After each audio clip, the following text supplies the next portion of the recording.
네, 오늘 우리 하나님께서 주시는 말씀은 누가복음 19장 29절에서 36절까지 되겠습니다. 주께서 쓰시겠다 하라라는 주제로 나누겠습니다.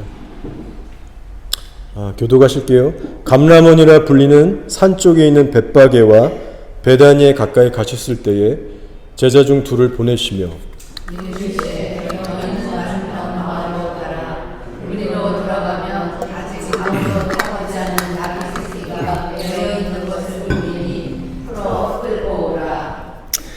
만일 누가 너에게 어찌하여 푸느냐 묻거든 말하기를 주가 쓰시겠다 하라시매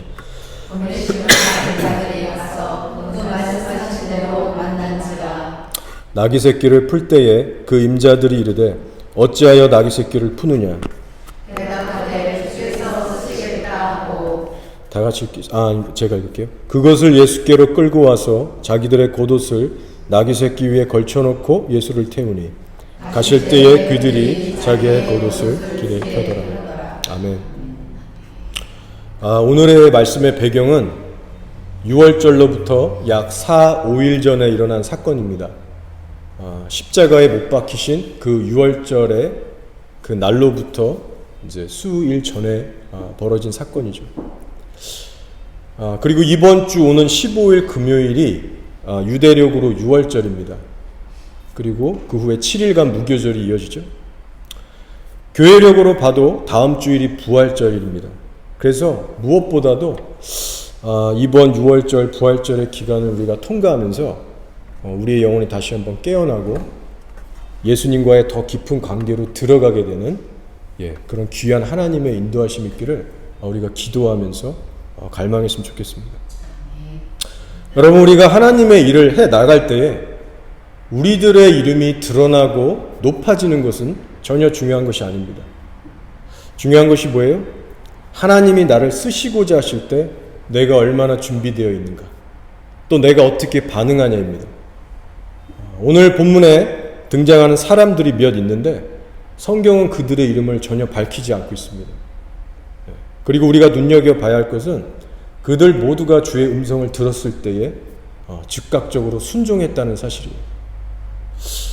먼저 나귀를 데려오라고 예수께서 제자들을 보내시는데 사복음서 어디를 찾아봐도 그들의 이름을 언급하고 있지 않습니다. 저희가 추측만 해볼 수 있죠. 야고보와 요한이었을까? 혹은 베드로와 야고보였을까? 어찌됐건 그 제자들은 예수님의 말씀대로 순종해서 나귀를 데려옵니다. 그리고 제자들 외에도 나귀를 순순히 건네준 나귀 주인도 나옵니다. 그런데 역시 성경은 주인의 이름도 전혀 언급하고 있지 않아요. 주인의 딱 한마디의 질문만이 기록되어 있습니다. 너희가 어찌하여 나귀 새끼를 푸느냐?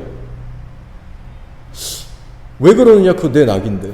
이런 다급한 질문을 하고 있죠. 그때 제자들이 이렇게 말합니다. 주께서 쓰시려 하신다. 그때부터 주인은 갑자기 잠잠해집니다. 내 나귀를 가지고 어디다 쓰려고 그러냐? 왜 갑자기 이런 짓을 하느냐? 꼬치꼬치 따졌다는 기록이 전혀 없습니다. 그리고 마지막으로 누가 등장하냐면 사람들 외에 동물이 등장합니다. 바로 예수님께서 타고자 하셨던 나귀예요. 그런데 이 어린 나귀조차도 예수님의 부르심을 따라서 군말 없이 자기 주인과 어미의 품을 떠나서 예수님을 자기 등에 태우는 섬김의 도구가 됩니다. 자, 이렇게 오늘 말씀에 등장하는 모든 사람들과 심지어 동물인 나귀조차도 모두가 예수님의 말씀에 잠잠히 순종하고 있다는 사실을 우리가 눈여겨봐야 합니다. 여러분, 우리가 이렇게 교회당에 나와서 찬양 부르고 말씀 듣고 헌금 적당히 하고 신앙 고백 바르게 하는 일은요, 너무나도 쉽습니다. 세상에 이것보다 쉬운 일은 없어요. 예배 후에 맛있는 것 좀 먹으면서 교제하고 돌아가고 아무런 어려움이 없습니다. 그러나 우리가 일상으로 돌아가서 실제 주의 말씀에 순종하는 일은 결코 쉬운 일이 아닐 수 있습니다. 하나님이 요구하시는 뜻이 내 상식과 맞지 않을 때가 너무나 많고요. 내 기분과 감정과 상관없이 순종해야 되는 때가 생각보다 많습니다. 순종해서 내가 이 사람에게 이런 말을 하고 이런 행동을 하면 갑자기 인간관계가 복잡해지고 어려워지는 경우가 허다합니다. 그런 차원에서 내가 수년 동안 정성스럽게 길렀던 나귀를 어느 순간 갑자기 순순히 어떤 사람에게 갑자기 내어준다는 일은요, 결코 쉬운 일이 아닌 거예요. 당장 써야겠다, 지금 내 나라. 그런 음성을 들었을 때 선뜻 자기의 소유를 내어주는 일은 어렵다는 겁니다. 자, 그런데 오늘 말씀에 나온 나귀 주인의 자세를 보세요. 주께서 쓰시겠다, 이 말 한마디에 침묵하고 내어드립니다. 자, 오늘 33절, 34절의 말씀을 한번 보시겠습니다. 나귀 새끼를 풀 때에 그 임자들이 이르되 어찌하여 나귀 새끼를 푸느냐? 대답하되 주께서 쓰시겠다 하고. 우리가 여기서 주목해야 할 단어는요, 바로 주라는 단어입니다. 주가 쓰시겠다 할 때 주라는 단어가 나오는데 헬라어로 원어로 보면 퀴리오스라는 단어예요. 어떤 의미가 있냐? 어떤 물건이나 사람에 대해서 완전한 주권을 가진 주인 혹은 왕을 지칭할 때 쓰는 말입니다. 즉 주인이 뭔가를 원하면 그것이 무엇이든지 간에 100% 소유권이 주인에게 있다는 말이에요. 동물이든 사람이든 어떤 물건이든 절대적인 소유권을 갖고 있습니다. 그래서 예수님께서 하나님 아버지께 기도하실 때도 이 키리오스라는 단어를 써서 그렇게 기도하셨죠. 천재의 주제시여. 이 주제라는 단어도 바로 키리오스입니다. 즉 주라는 말은 절대 주권, 절대 권위를 상징하는 단어고 결코 우리가 가볍게 쓸 수 없는 단어라는 것이죠. 이런 측면에서 볼 때 나귀 주인이 평소에 예수님에 대해서 어떻게 생각하고 있었을까요? 분명히 그는 예수님의 행적과 소문에 대해서 충분히 익히 들었을 사람뿐만 아니라 예수님을 실제 구원자로 믿고 섬기기를 갈망하는 신앙심이 꽤 깊은 그런 사람이었을 겁니다. 그것도 그럴 것이 이 나귀가 머물던 곳이 어디죠? 벳박의 베다니 근처였습니다. 그러면 아마 나귀 주인도 추측해보면 그 근처에 사는 동네 사람이었겠죠. 여러분, 베다니가 그럼 어떤 동네인지 아십니까? 바로 예수님께서 죽은 나사로를 살리신 동네고 그의 누인 마르다와 마리아가 있는 곳이죠. 아주 가난한 동네였고 어렵고 소외되고 불쌍한 인생들이 모여 살던 곳이었습니다. 예수님께서 그만큼 자주 들리셨던 동네였어요. 그렇기 때문에 이 나귀 주인도 아마 많은 기회로 얻었지 않았을까. 직접 예수님을 보고 듣고 기적 행함도 직접 봤을 것이고, 우리가 충분히 짐작해 볼 수 있죠. 어쨌든 이런 추측만을 떠나서 오늘의 말씀 속에서 분명히 드러나고 있는 핵심이 무엇입니까, 여러분? 주인 대신 예수님께서 쓰시겠다 하신다. 이 한마디를 들었을 때 더 이상 토달지 않고 순순히 나귀를 내어드렸다는 겁니다. 즉 성경은 주라는 단어를 지금 강조하고 있고 나귀 주인이 선뜻 나귀를 내어드렸다는 것은 예수님을 지금 주로 인정하고 있다는 말이에요.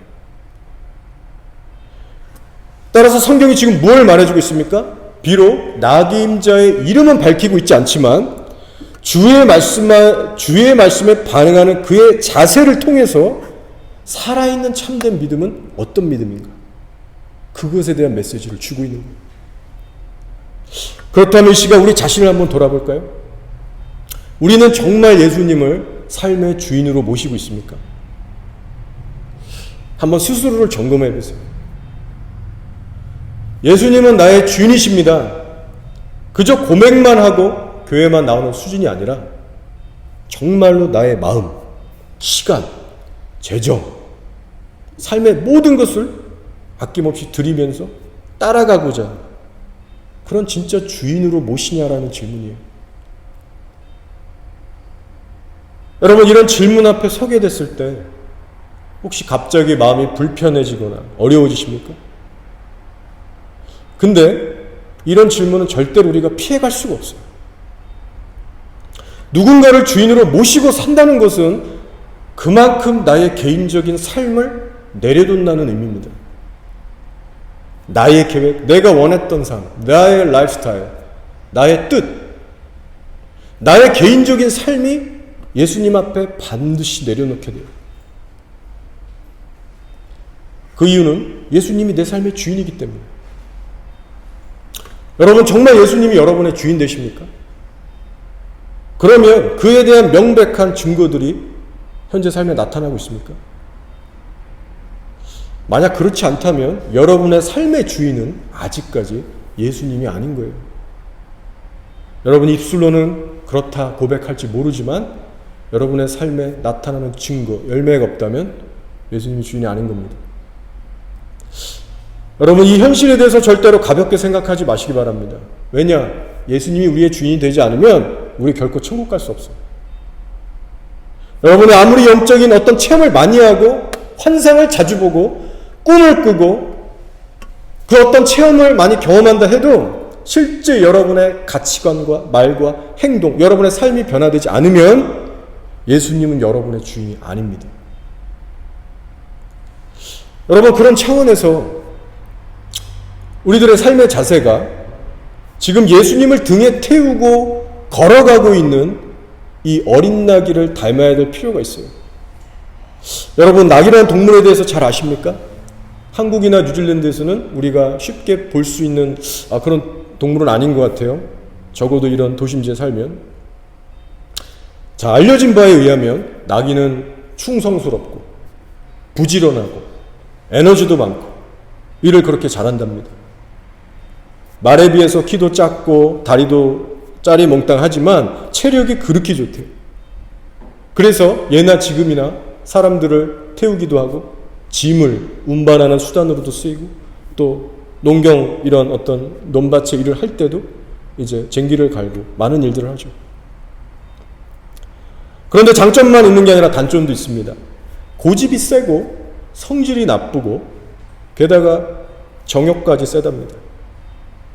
그래서 성경에 보시면 이스라엘 백성들이 우상 숭배에 빠져서 정말 그 타락함이 극치를 달했을 때 하나님께서 이스라엘 백성을 들나귀의 정욕으로 비유하시면서 아주 이렇게 책망하시는 그런 말씀들도 나옵니다.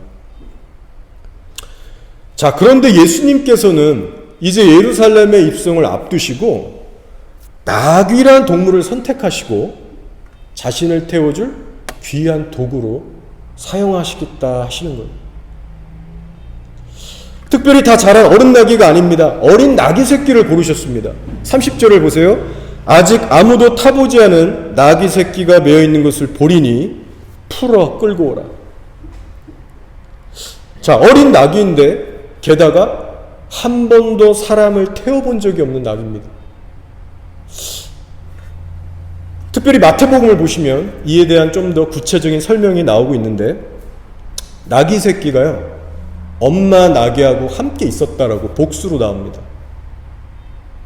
그래서 우리가 그 상황을 짐작해보면 충분히 이렇게 생각해 볼 수 있죠. 아마 아직은 엄마 나귀의 품을 필요로 하는 어리고 아직 젖냄새가 풀풀 나는 정말 어린 나귀였겠구나.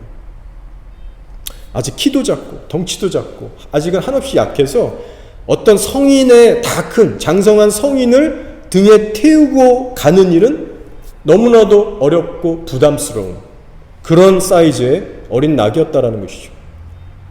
자, 그래서 사실 예수님의 입장에서 봐도요, 어린 나귀를 타시면 본인도 불편하고 힘드신 겁니다. 그렇죠? 한마디로 승차감이 안 좋겠죠. 그 뻔히 아십니다. 이왕이면 덩치도 크고 힘센 말이나 큰 나귀를 타셔야 사람들 앞에서 폼도 나고 본인도 편하신 거예요. 자, 그러면 도대체 왜 예수님은 좀 더 힘센 옆에 있는 큰 나귀를 선택하지 않으시고 훈련이 전혀 되어 있지 않은 이 어리고 여린 나귀를 선택하셨을까요? 혹시 그 이유를 아십니까? 사실 이 질문에 대해서 여러 가지 답들이 나올 수 있습니다.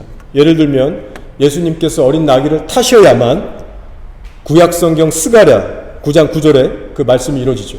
장차 메시아가 오시면 어린 나귀 새끼를 타실 것이다. 이 말씀이 이루어지는 것이고, 동시에 어린 나귀를 타셨다는 것은 막 세상을 군림하러 오시는 그런 어떤 세상적인 왕으로 오신 게 아니고, 우리 인류의 죄를 담당하기 위해서 대속제물로 오신 그 겸손한 어린 양의 모습, 즉 겸손함을 상징하는 사건이기도 합니다.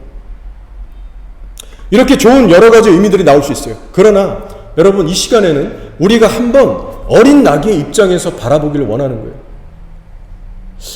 비록 동물이지만 예수님의 부르심을 갑자기 받아서 그 전까지는 한 번도 해보지 않은 일을 시작해야 되는 그런 어린 나귀의 입장을 한번 생각해 보자는 거예요. 그러면 어떤 깨달음이 오느냐? 아, 바로 이 어린 나귀가 나의 모습이구나. 아직 너무나도 어리고 한없이 약하고 무능한 이 어린 나귀 새끼가 바로 우리들의 모습이구나. 이것을 깨닫게 됩니다. 여러분, 생각해 보세요. 하나님의 은혜가 아니었다면 이 자리까지 우리가 올 수 있었습니까? 이 정도로 우리가 하나님을 알게 되고 누리고 섬기게 되기까지 우리 스스로의 힘으로 된 게 있습니까? 하나도 없어요. 지금의 나의 나 된 것은 나를 불러주신 하나님의 은혜입니다. 우리 스스로의 힘으로는 하나님을 알 수도 없었고 가까이 갈 수도 없고 우리 스스로의 힘으로는 하나님의 일을 감당할 수가 없어요. 그래서 마치 우리 인간은 어린 나귀를 닮았습니다. 근데 보세요. 어린 나귀가 사람들에게 무슨 유익을 줄 수 있습니까? 사람을 태우는 훈련도 단 한 차례 해본 적이 없고요. 멍에를 메고 거친 일을 전혀 해본 적이 없기 때문에 사람들에게 유익을 줄 수 없는 존재가 어린 나귀예요. 근데 우리도 마찬가지라는 겁니다. 우리가 하나님을 만나기 전까지는 하나님에 대해서 관심도 없었고 하나님에 대해서 알려고 하지도 않았고 오히려 내 자신만을 위해서 이기적으로 살아가면서 하나님의 원수로 산 존재가 바로 저예요. 그렇기 때문에 이제 막 하나님을 만나고 알게 됐다 하더라도 우리가 하나님께 도움이 되면 얼마나 되겠습니까? 그분에게 오히려 많은 경우에 문제만 일으키고 속만 썩이고 짐만 될 수 있는 연약하고 무능한 존재예요. 그러니 여러분 생각해 보세요. 예수님께서 지금 이 나귀 새끼와 같이 정말 연약하고 전혀 준비가 안 된 그런 우리들을 불러주시고 만나주시고 쓰시겠다고 하는 이 은혜가 얼마나 큰 은혜입니까? 우리가 무슨 대단한 존재라 우리 같은 존재를 택하시고 불러주시고 쓰시겠다라고 합니다. 따라서 여러분, 이 상황을 우리가 정말 이해하면, 하나님의 마음을 이해하면 우리가 어떻게 하나님께 반응해야 맞는 겁니까? 간단해요. 어린 나귀처럼 행동하면 됩니다. 그저 어린 나귀처럼 어미 품을 훌쩍 떠나서 더 이상 뒤돌아보지 않고 망설이지 않고 예수님께 모든 것을 내어드리며 따라가야 되는 거예요. 어린 나귀가 아직 미약하고 연약할지라도 그렇게 과감하게 지금 나아간 겁니다. 마치 우리 구약시대 믿음의 조상 아브라함이 본토 아비 친척 고향의 집을 다 떠나서 오직 하나님의 약속의 말씀만을 붙들고 갈 바를 모르지만 나아갔듯이 이제는 나 스스로의 주인됨을 버리고 세상에게도 작별을 고하고 오직 예수님만 나의 주인으로 섬기겠다고 결단하고 나아가는 거예요. 여러분, 이것이 진짜 신앙이라는 겁니다. 만약 여러분이 하나님의 자녀라면 이 동일한 부르심이 그대로 있는 거예요. 예수님이 정말 여러분의 인생의 주인이라면 여러분이 한 번도 가보지 않은 어렵고 불편한 길로 인도하실지라도 여러분이 단 한 번도 해보지 않아서 부담스럽고 어려운 일을 맡기신다 할지라도 예수님만 믿고 따라가는 인생이 돼야 하는 거예요. 그러면 주님께서 우리를 친히 훈련하시고 변화시켜 가십니다. 저는 이제 목사가 된 지 딱 6년이 됐습니다. 근데 제가 이 자리까지 올 수 있었던 건 순전히 하나님의 은혜지 제가 뭐 특별히 남들보다 잘나서 절대 그런 거 아닙니다. 따지고 보면 많은 부족한 점들이 있어요. 사사기에 나오는 기드온처럼 소심도 하고 겁도 많고 뭘 나서서 하는 걸 싫어해요. 그래서 사실 조용하고 편하게 친한 사람들 소수하고만 지내고 싶은 사람이 저의 성향인데 목사는 사람들 앞에 계속 서야 되잖아요. 그래서 저는 다른 목사들은 잘 기도하지 않을 법한 사소한 기도 제목도 하나님 앞에 그렇게 저는 매달리면서 기도하는 사람이에요. 그저 드릴 거는 제 인생 자체밖에 없어서 드리겠다 결단하고 안 되는 순종을 막 엎치락 뒤치락 하면서 좌절하고 실패하고 계속해서 질질 여기까지 왔는데, 감사하게도 하나님께서 늘 인도해 주시고 시즌마다 문들을 여시고 미약하게나마 사용해 주고 계셔서 참 감사를 드리고 있습니다. 근데 여러분, 제가 여기까지 지내온 과정들을 쭉 살펴보니까요, 늘 제가 생각했던 길과는, 저의 계획과는 사뭇 다른 길로 인도해 오셨습니다. 그중 하나가 노숙자 사역이라고 할 수 있습니다. 저는 그저 한국어로 한국 교민들하고만 한국말로 사역할 줄 알았는데, 갑자기 외국인 노숙자들을 섬기게 하시고 거리에서 아예 영어로 설교하고 찬양하고 교회를 세우게 하시고, 한국어로 전도하는 것보다 영어로 전도하는 일들을 더 많이 시키고 계십니다. 이제 노숙자 사역도 한 5년이 돼가는데요, 지금이야 많이 적응되고 편해져서 익숙해졌지만 처음 시작할 때는 사실 많이 힘들었습니다. 늘 엎드려서 남몰래 하나님께 기도하고 부르짖고 남몰래 울고 정말 하나님께 간절히 매달렸어요. 초기에는 그래서 설교 사역도요, 기쁨과 자원하는 마음으로 막 이렇게 하는 게 아니라 많은 부담과 스트레스 속에 있었습니다. 하나님 또 무슨 말씀을 전해야 됩니까? 대상도 일반인들이 아니라 99%는 예수를 믿지 않는 길거리의 그 야인들과 같은, 거린들과 같은 사람들한테 영어로 전해야 되잖아요. 무슨 말씀을 전해야 되나? 모든 면에서 압박이 오더라고요. 일상 대화랑 설교는 다릅니다. 갑자기 안 하던 영어를 하려니까 이게 막히죠. 그래서 제가 정말 솔직히 말씀드릴 수 있는 것은요, 저는 그렇게 이 노숙자 사역에 최적화된 어떤 100%의 준비가 완성된 사람이 결코 아니었다는 겁니다.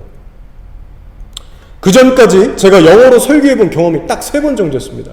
한국에서 영어로 다시 신학교를 배울 때 영어 설교 수업 때 딱 2번 해봤고요. 그리고 수년 전에 피지에 단기 선교 갔을 때 영어로 한번 짧게 해보고 딱 3번 해봤어요, 평생. 그런데 갑자기 길거리에서, 처음에는 마이크도 없었죠, 그냥 외치면서 설교를 해야 하는 그 자리에 서게 됐습니다.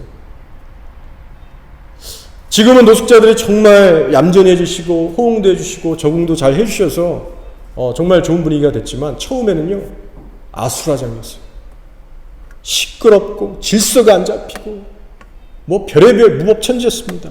여기저기 흩어져 있고, 그러면 제가 굳이 그 모여있는 사람들한테 찾아가서 대놓고 앞에서 설교를 외치면서 해야 됐어요. 그러면 또 막 싫어하는 사람 떠나고, 그래도 한두 사람 갖고 막 그렇게 하고. 그리고 사탄이 절대 가만히 안 있습니다. 우리가 거기서 자리를 잡고 예배터로 세워지려고 하다 보니까 사탄이 그걸 알고 가만히 있겠습니까? 영적 전쟁이 정말 치열했습니다. 시티를 장악하고 있는 그 어떤 정사와 권세들, 노숙자들 위해 군림하고 있는 악한 영들 부딪히는 거예요. 그래서 그만큼 제가 하나님께 부르짖고 매달리고 의지했던 기억이 아직도 나고, 한편으로는 그만큼 어렵기 때문에 하나님께서 베푸신 어떤 기적들, 은혜들, 경험들이 참 많았습니다. 분명히 들렸던 하나님의 음성들이 있었고, 구체적으로 말씀하시는 꿈과 환상들이 있었고, 또 노숙자들을 섬겨 나가면서 체험했던, 부어졌던 하나님의 눈물과 마음들이 있었습니다. 잊을 수 없는 귀한 추억거리들이 있었어요. 그리고 이제는 감사하게도 많은 노숙자분들이 와서 먹고 쉬고 복음 듣고 그렇게 함께 기도도 드리는 귀한 예배터로 자리매김을 하게 됐습니다. 여러분, 제가 지금 말씀드리고자 하는 것은 다른 것이 아니고, 이 노숙자 거리 교회를 세우신 것은 하나님의 작품이라는 거예요. 저의 어떠함이 아닙니다. 지금도 그렇지만 저는 처음부터 능력이 하나도 없었고 어디로 나가야 될지, 뭘 어떻게 해야 될지 준비가 안 된 사람이었다는 거예요. 다만 주님이 원하시는 것 같아서 순종하다 보니까 어느샌가 여기까지 왔어요. 아마 저와 함께하는 우리 멤버들도 비슷한 마음자세들이 있을 겁니다. 우리는 다 미약하고 부족하지만 주께서 쓰시겠다 하시면 한번 해보겠습니다. 주님이 원하실 때까지 한번 해보겠습니다. 아마 다 이런 비슷한 마음을 갖고 지금 그 섬김의 자리를 지키고 있는 것 같아요. 사랑하는 교회 여러분, 우리들의 신앙생활은요, 마치 어린 나귀가 때론 휘청휘청 거리면서 때론 넘어질지라도 그 등에 예수님을 태우고 모시고 가는 모습과 흡사합니다. 우리는 해도 안 되는 불안하고 불완전한 존재예요. 언제까지나 준비되지 않은 그런 모습입니다. 그러나 예수님께 우리의 모든 것을 맡기고 따라가고자 할 때 예수님께서는 우리 인생의 선한 목자 되시고 길잡이가 되주셔서 끝까지 이끌고 가주시는 거예요. 그러나 우리 쪽에서 확실히 해야 할 것이 있다면 그것이 무엇이냐? 먼저 예수님의 발 앞에 우리 삶의 모든 주권을 내려놔야 한다는 겁니다. 그렇지 않으면 인도하신 대로 따라갈 수가 없어요. 여러분 한번 생각해 보세요. 자동차 맘대로 길을 정해서 갑니까? 아니죠.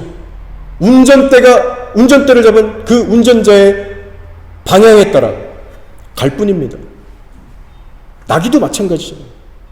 예수님을 등에 태워버리면 그때부터 나귀 맘대로 걸어갈 수 없습니다. 예수님 맘대로 주인이 인도하는 대로 방향이 정해지기 시작합니다. 즉 예수님을 나의 등에 태우고 간다는 것은 뭐예요? 내 인생의 모든 방향과 선택에 대해서 예수님께 주권을 내어드린다는 뜻이 있습니다. 그리고 그러한 믿음이 진짜라는 거예요. 여러분 구약, 신약 모든 성경을 살펴보세요. 우리의 믿음의 조상이라고 신약에서도 강조하고 있는 아브라함을 보세요. 그리고 신약의 12제자들 이 모두가 예수님을 위하여 모든 것을 내려놓고 전심으로 주님을 따랐습니다. 그것이 믿음이라는 거예요. 그리고 그런 인생을 실제 살아갈 때에 때로 우리의 기대와 상상과는 전혀 다른 길로 인도하신다 할지라도 그 광야 같은 길에 샘물이 솟아나게 하시고 꽃이 피고 열매가 맺게 하세요. 제가 때로 어렵고 지칠 때마다 성령께서 직접 저에게 생각나게 하시는 말씀이 있습니다. 자, 이사야서 43장 18절에서 19절인데 한번 들어보세요. 너희는 이전 일을 기억하지 말며 옛날 일을 생각하지 말라. 보라, 내가 새 일을 행하리니 이제 나타날 것이라. 너희가 그것을 알지 못하겠느냐? 반드시 내가 광야의 길을 사막에 강을 내리리. 이번 주일에 제가 침대에 누워서 하루는 이것저것 주님 생각하면서 기도하고 이러다 피곤해서 살짝 잠이 들려고 하는데요. 갑자기 이런 음성이 들리는 거예요. 내가 새 일을 행하겠다. 주님이신가? 갑자기 졸음이 깨면서 화들짝 놀라서 일어나게 됐어요. 그리고 기도하기 시작했어요. 혹시 주님이 주신 음성입니까? 그리고 시간이 지나면서 그게 좀 심상치 않아서 계속 기도를 했어요. 왜냐하면 그때 상태를 제가 기억하는 게 잡생각한 것이 아니고 주님 생각하면서 기도하고 집중하다가 이렇게 정신이 아득해진 거거든요. 새 일을 행하리라. 기도하는 가운데 이사야서 43장 이 말씀이 번뜩 생각나는 거예요. 그러면서 실제 제 마음에 갑자기 은혜가 되기 시작하고 마음에 힘이 나기 시작하면서 기도가 나오는 겁니다. 주님 새 일을 행하여 주시옵소서. 간절한 기도가 나오게 됐어요. 주님은 제 삶에서 제가 늘 잊을만 하면 이 이사야서 43장의 말씀을 생각나게 하셨습니다. 그러면서 부흥을 위해서 계속해서 이 말씀 붙들고 기도하게 하시고 계세요. 제 안에 어떤 힘이 나기 시작하고 소망이 생기기 시작하는 거예요. 그래, 내가 하는 것이 아니라 주님이 하시는 것이다. 주의 일이지 내 일이 아니야. 믿음의 기도가 회복되기 시작합니다. 주님이 앞으로 행하실 일에 대한 기대감과 믿음이 일어나는 거예요. 특별히 여기서 새 일이란 다른 것이 아니라요. 무엇보다 영혼 구원을 의미하고요. 하나님과 교회 이스라엘, 하나님과 우리들과의 관계 회복을 의미합니다. 그래서 이러한 일은 사람의 힘만으로는 도저히 할 수 없는 영역이고 오직 하나님만 하실 수 있어요. 자, 다만 우리 쪽에서도 해야 할 일이 있다면 하나님의 새 일이 하나님의 때 이루어질 수 있도록 지속적으로 부르짖고 기도하고 구해야 한다는 사실입니다. 여러분, 우리는요, 이런 차원에서 인생의 모든 짐과 고난을 마치 나 혼자서 다 짊어져서 그렇게 힘겹게 간다는 그런 큰 착각에서 벗어나야 됩니다. 자, 시편 68편 19절에서 뭐라고 합니까? 날마다 우리 짐을 지시는 주, 곧 우리의 구원이신 하나님을 찬송할지로다라고 했습니다. 우리의 짐을 누가 진대요? 우리가 지는 것 같지만 아닙니다. 하나님이 지신대요. 내가 예수님을 등에 태우고 힘겹게 살아가는 것 같지만 알고 보면 그분이 나를 이끌고 가시는 겁니다. 여러분, 생각해 보세요. 세상이 주는 멍해가 쉽습니까? 아니면 예수님이 주는 멍해가 쉽습니까? 뭐가 더 쉽고 가벼워요? 나의 멍해는 쉬울 거야. 왜? 나는 온유하고 겸손하니까. 와서 나에게 배고 쉬우라.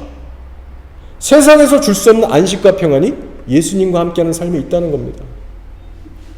여러분, 신앙생활 하시면서 혹시 현재 한없이 눌리기만 하시고 마음속에 전혀 평안이 없으시다면 오늘부터 예수님에 대해서 한번 깊게 묵상해 보시기 바랍니다. 왜 신앙생활 하면서 내게 자유함이 없고 왜 내게 기쁨이 없을까? 세상 사람들과 왜 전혀 다른 게 없을까? 왜 능력과 은혜가 없을까? 왜 영적 침체가 이렇게 오래 갈까? 그 이유를 다른 데서 찾지 마시고 예수님 앞에 나아가셔서 적극적으로 자꾸 물어보세요. 그러면 오히려 회개할 것들이 많이 터져 나오실 겁니다.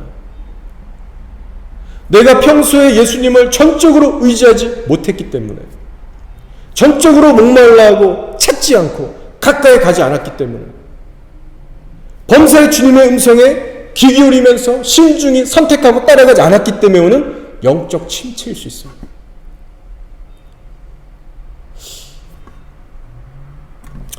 자, 오늘의 말씀으로 돌아가서 어린 나귀를 한번 보십시오.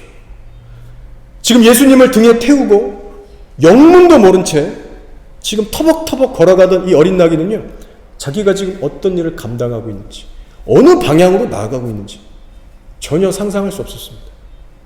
자, 그러나 비록 하찮은 동물일지라도 예수님의 부름을 전적으로 따라서 그분을 등에 태우고 섬겨 나갈 때 성경책에 기록된 나귀가 됐지 않습니까?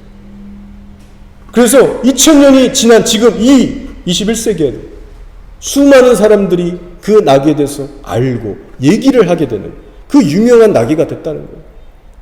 하물며 여러분, 하나님의 형상으로 지음받은 우리들이 예수님께 모든 것을 걸고 섬겨 나갈 때 얼마나 더 크고 귀하게 사용하시겠습니까? 여러분, 이번 6월절과 부활절을 통과하시면서 먼저 우리가 해야 될 것이 무엇이냐? 단순히 기념만 하는 것이 아니라 우리들의 삶에 대한 주권을 예수님 앞에 온전히 내려놓는 그 귀한 결단이 있으시기를 축복합니다.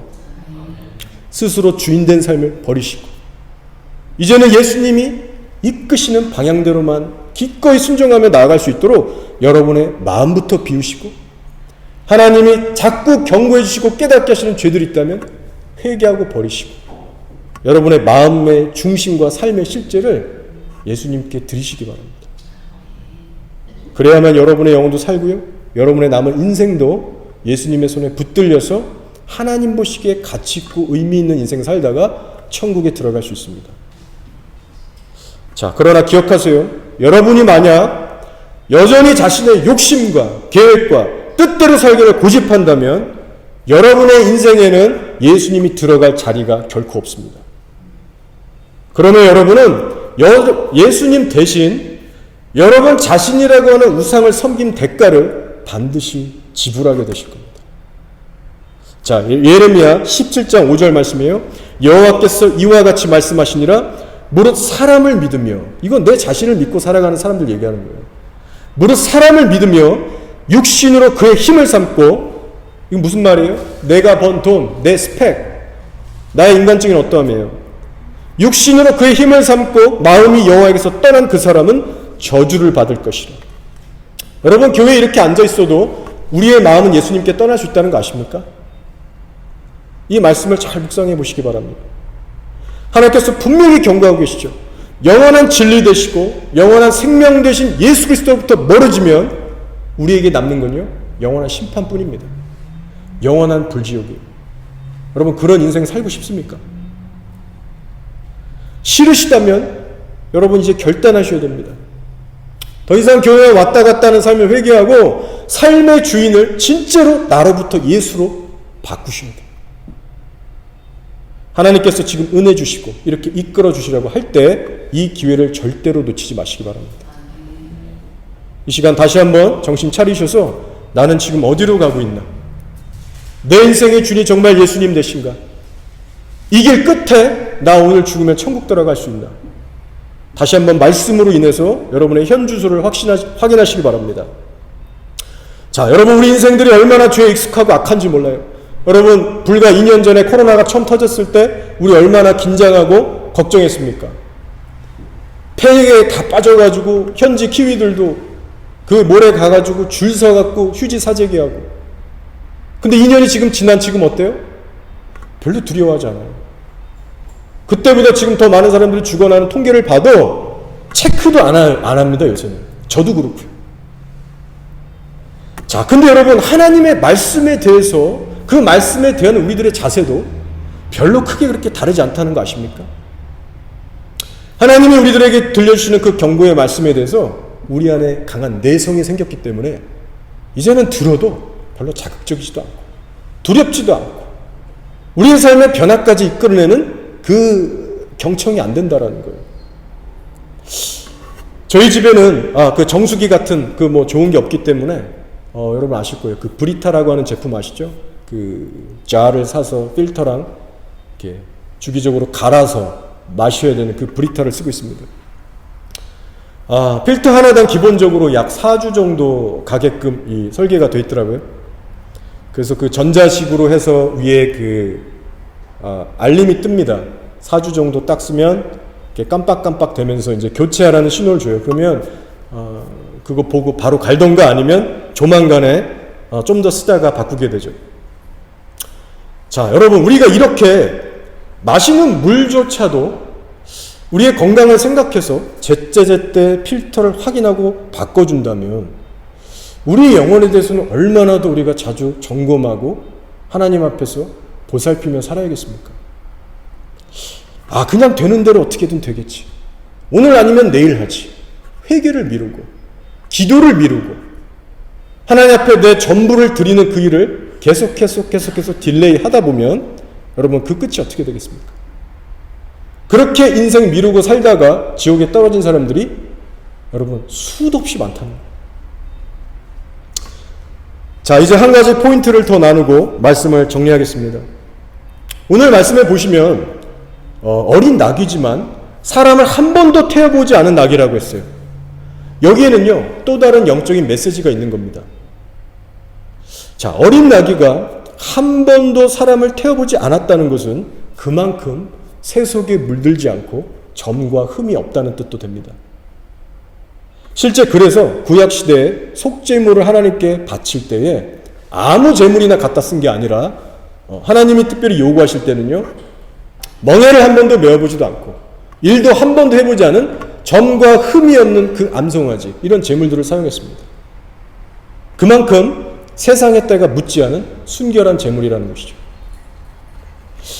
여러분, 이런 차원에서 한번 생각해 보세요. 오늘날 교회 안에 수많은 성도들이 있는데 그 중에서도, 그 수많은 성도들 중에서도 하나님께서는 어떠한 성도들을 끝까지 붙들고 이끌어 주실까?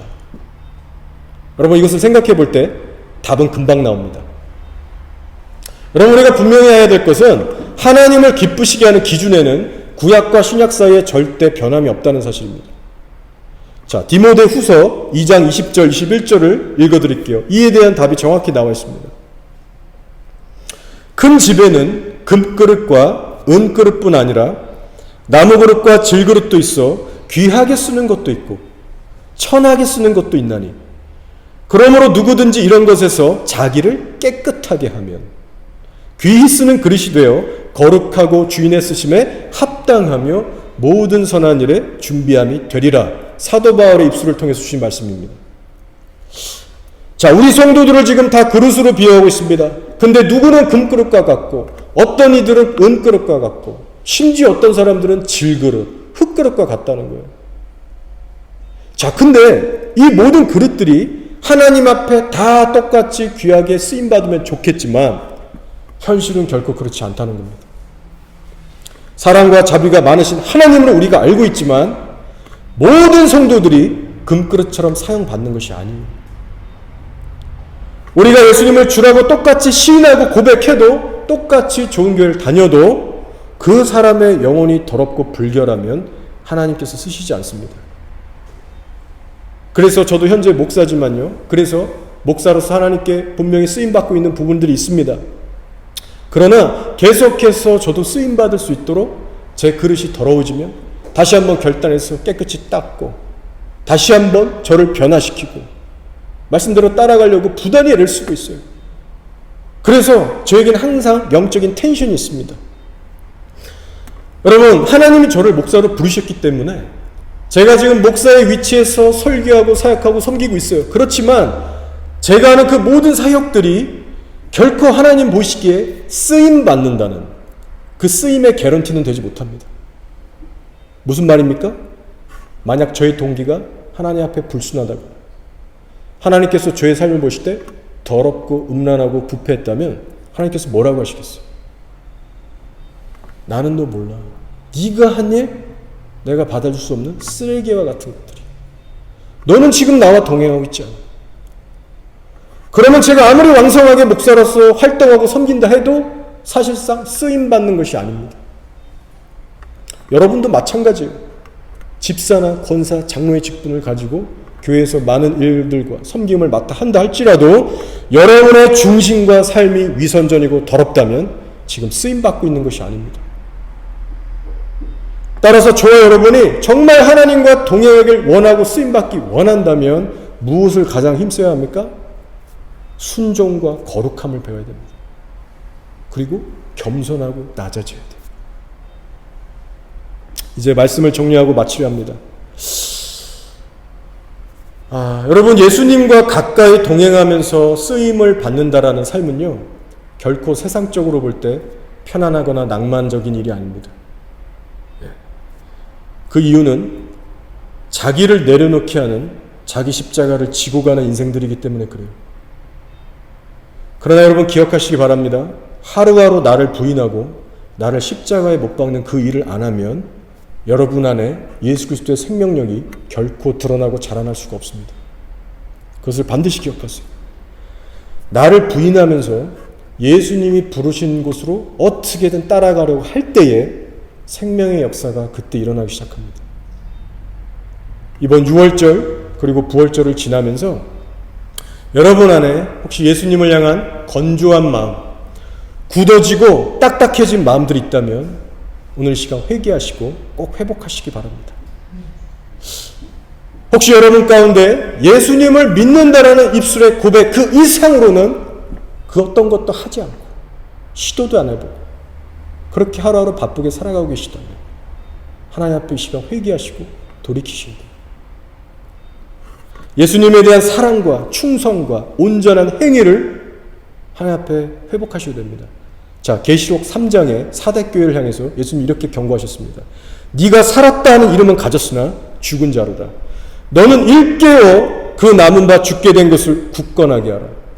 내 하나님 앞에 너의 행위에 온전한 것을 찾지 못하였느니 그러므로 네가 어떻게 받았으며 어떻게 들었는지 생각하고 지켜 회개하라. 사대교회 모든 성도들이 예수님을 사랑한다라고 다 고백했습니다. 근데 소수만이 깨어있는 상태였어요. 사랑하는 여러분, 예수님께서 우리를 위해 십자가를 감당하시려고 새끼 나귀를 타고 예루살렘에 입성하셨습니다. 그 앞에 끔찍한 죽음이 기다린다는 것을 알면서도 들어가셨어요. 자, 그렇다면 여러분, 우리는 예수님을 위해서 지금 무엇을 드리고 있습니까? 주를 위해서 내가 무엇을 내려놔야 하나? 그런 신앙에 정말 거룩한 고민과 씨름들을 하고 계세요. 여러분, 이 시즌에 예수님의 고난과 부활을 기념하시면서 이 말씀을 듣고 있는 이 현장에서 여러분 어떠한 결단을 내리시겠습니까? 예수님이 우리에게 원하시는 것은요, 무엇보다도 진정한 우리의 주인이 되고 싶어 하세요. 우리가 그분의 주권을 인정해드리고 기쁨으로 따라가고 섬길 때에 하나님은 정말로 기뻐하십니다. 그거 하나 원하세요. 그분의 기쁨으로 인해서 그러면 우리의 삶도 덩달아 행복해지고 기뻐져서 우리가 이 길을 능히 기쁘게 걸어갈 수 있는 겁니다. 우리는 하나님의 기쁨으로 살아가는 자들이. 그러나 우리의 것을 내려놓지 않으면 그 기쁨, 그 생명이 우리 안에 역사될 수가 없어요. 세상에 다 빼앗기게 됩니다. 그분을 모시는 삶은 결코 어렵거나 부담되거나 괴로운 일이 아니라는 사실을 여러분 이 시간 기억하시고 돌아가시길 바랍니다. 성도의 삶에 결코 두 명의 주인은 공존할 수 없다는 사실을 오늘 다시 한번 기억하시면서 이제는 예수님만을 여러분 삶의 유일한 주인으로 모시고 살아가시는 귀한 여러분 한 분 한 분이 되시기를 주의 이름으로 축원드립니다. 아멘.